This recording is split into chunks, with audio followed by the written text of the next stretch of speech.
я, честно говоря, к стыду своему признаться, я с модой не то чтобы так не дружу, да, ну просто есть внутренний стиль у людей, да. Я не могу сказать, что он у меня есть, но я стараюсь, да. Но у нас, конечно, в пользу удобства сейчас немножко перемещается мода, потому что если раньше все ходили на каблуках, да, сейчас отдают предпочтение более удобной обуви, как в Европе или где-то там в Америке. Но встречаются такие девушки, которые просто одевают каблуки и не могут передвигаться. Просто так немножко смешно выглядит со стороны. Ну, красота требует жертв. Мне очень нравится передача модный, не модный, да, ну да, модный приговор, как там, ведущая Ирина Хромченко, она говорит, красота требует жертв. У вас никогда не будет второго шанса произвести первое впечатление.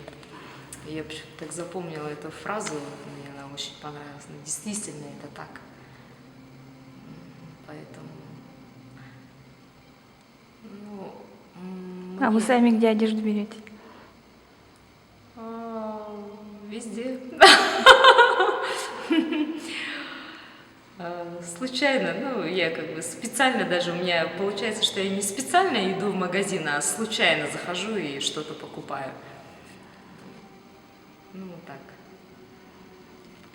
Стараюсь, конечно, соответствовать образу оперной певицы, но тоже люблю очень удобную обувь и удобную одежду, потому что когда надо гулять, бродить, я вообще очень люблю ходить пешком, поэтому могу целый день по городу ходить.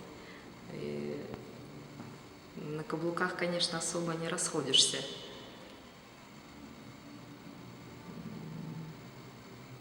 Ну, имидж, конечно, немножко надо поддерживать. Потому что я так грешна в этом, что я не всегда поддерживаю. Меня некоторые даже не узнают. Я выступаю, допустим, потом одевая кроссовки, выхожу из театра, просто вообще никто не узнает. Они даже... А если кто-то узнает, они вообще, наверное, шокированы бывают, что это вообще я. Это вы сейчас пели, да, такая красивая в платье. А я иду там в кроссовках, как-то абсолютно как... По мне не скажешь, что я артистка, что я оперная певица. Ну, может, я не права, не знаю. Ну, как бы, ну, я считаю, лучше всегда надо оставаться самой собой в любом случае.